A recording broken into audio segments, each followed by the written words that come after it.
ihtiyar iyice bunadı ya da siz taşırken kafasını falan vurdunuz. Ya bu ihtiyar iyice bunadı ya da siz taşırken kafasını falan vurdunuz. Ya bu ihtiyar iyice bunadı ya da siz taşırken kafasını falan vurdunuz.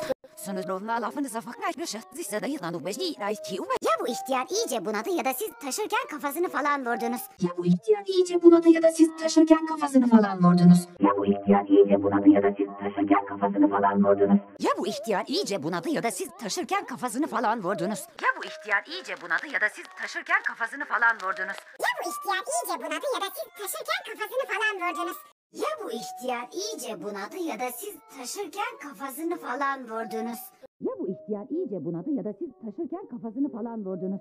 Ya bu ihtiyar iyice bunadı ya da siz taşırken kafasını falan vurdunuz.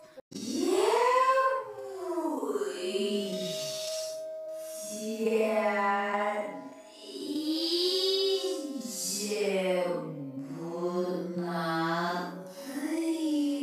ya da siz taşırken kafasını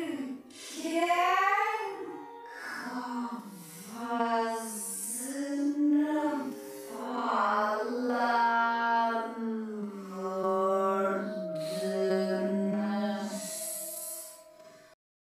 Ya bu ihtiyar iyice bunadı ya da siz taşırken kafasını falan vurdunuz.